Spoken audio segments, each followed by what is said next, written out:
Hey everybody, it's Jason Blaha here, and I had someone ask me a question in the comments this morning because they're like, Jason, you always talk about size equaling strength, and that you're saying there's even scientific evidence of this.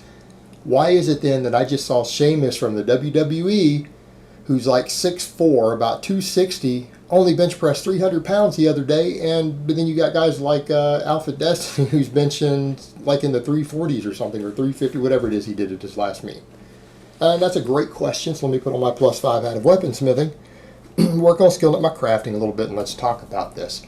All right, guys, there's a few different factors that you need to think about here, and what we also need to remember is that all the research on this stuff usually involves drug-free lifters, right? Drug-free lifters.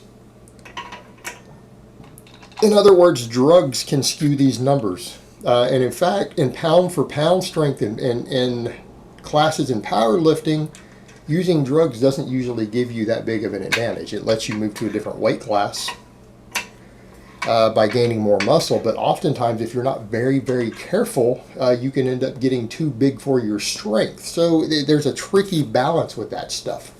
So we start looking at the data that's out there.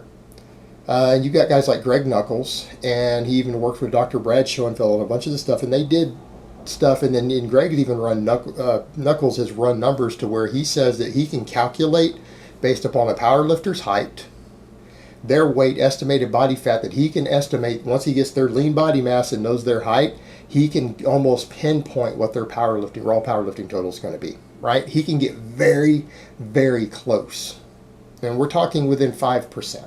That's about his margin of error. All right, that should tell you something, that he's been able to say that he can consistently do that now when he looks at their stats. And it does seem to be largely height versus muscle mass, right? Seems to be the biggest factor when you start calculating all these multiple lifts together, because when you start taking several big lifts that arm lengths and things like that give advantages and disadvantages to some of them, we start coming down to basically your total of them combined together does seem to be just kind of relative to the amount of muscle you have versus your height. So why does height matter so much? Because it's easier to move a weight a shorter distance.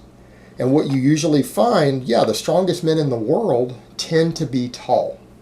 People say, well, why? They're having to move the weight further. Yeah, but they can stack a lot more muscle on your frame. I mean, realistically speaking, a guy who can get his body weight up to 300 plus pounds while being under 20% body fat, right?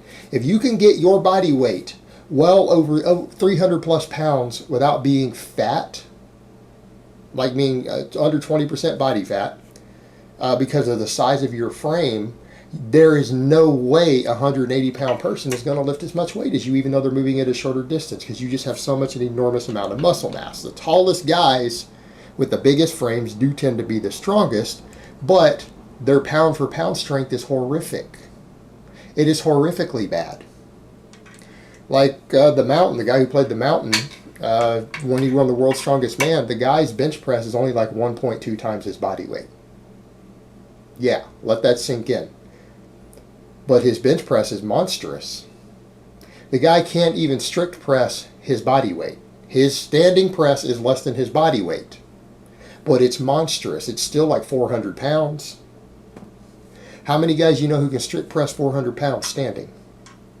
Almost unheard of. A handful of guys out there can do that. But if you start looking at relative to body weight, it's really bad, isn't it? Shorter guys move the weight a shorter distance. And this should be basic physics. And this is one reason I tell guys partials, when you can lift more weight with a partial, without even getting into the leverages and stuff, when you start trimming out parts of the range of motion that are harder than others, that put more tension on the muscle, shorter guys move the weight a shorter distance. It is easier, and this should be common sense, basic physics. You go push your car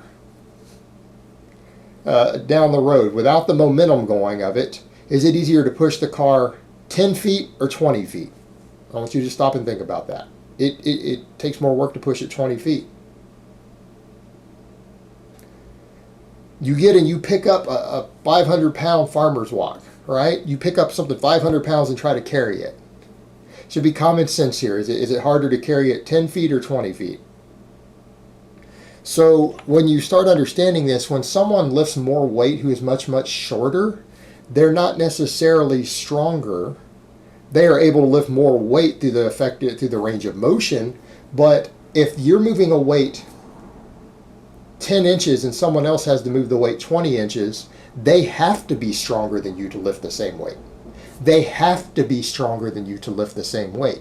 If they have to move it twice as far as you do, if they're at your strength level, they're not going to be able to do it.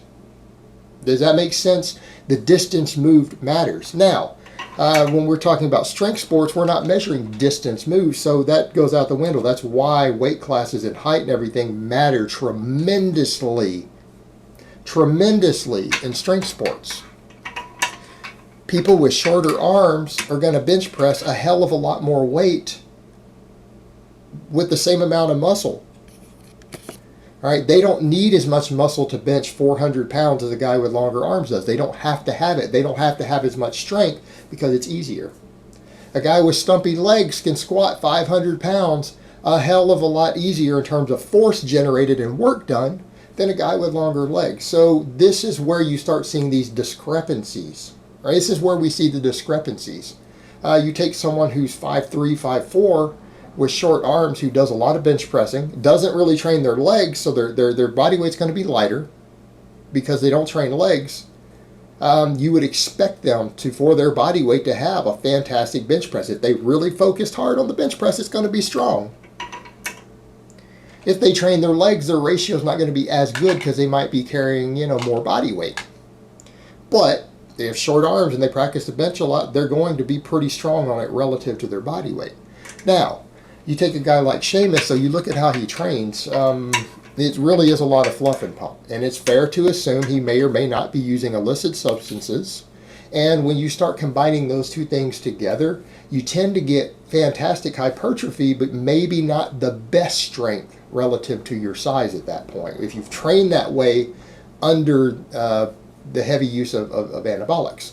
But that muscle they gained will still make them stronger, but it's just that there's been studies that have looked at drug users versus non-drug users, and drug users who don't train for maximum strength, like really hit big heavy singles on their big lifts, they tend to be a bit weaker relative to the amount of muscle that they have. That has been looked at in a study.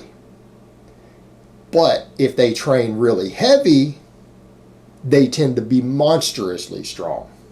So a lot of it, the training style starts to really matter when drugs come into the equation. But when they come out of the equation, size and strength are locked together to a very large degree relative to height. And like I think even the data that Craig and Dr. Brad and all them put together, they found that all the other factors like technique, muscle fiber distribution, all that stuff only accounted for about 10% of a person's max squat.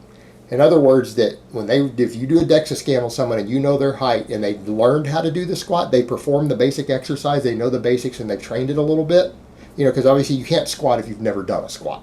You're not going to be able to squat 400 pounds if you've never got under a barbell before, no matter how many leg presses you've done.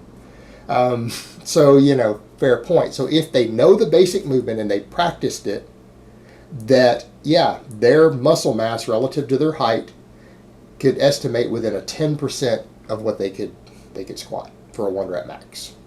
And that's just what's been found. But height is the other big factor. So that's what people need to remember is it's when you see guys who have these amazing strength versus body weight, they're number one, oftentimes a specialist on that part of the body, so the rest of the body isn't as developed. That'll give them a little bit of a weight advantage, and they tend to be very short. Right? They tend to be shorter, and the taller guys, in order to be competitive, they have to go into big, heavy weight classes. Otherwise, they're just going to be a beanpole. So that being said, you kind of come back to that point of those ratios. A guy like Sheamus, if he wanted to be really, really strong at 6'4", because 6'4" is tall, he might need to be more than 260. To meet what a lot of people would consider to be internet strength standard. He might need to bring his body weight up more. He might need to stack more muscle on because he's got long levers. He has to move the weight a long distance. And then there's all these other factors playing in. So it makes sense when you understand what we mean by size and strength, right? It is very, very relative to height. It's very relative to height. Alright guys, but that's really all I have to say on that today. I hope it's been informative, and I will talk to you guys next time.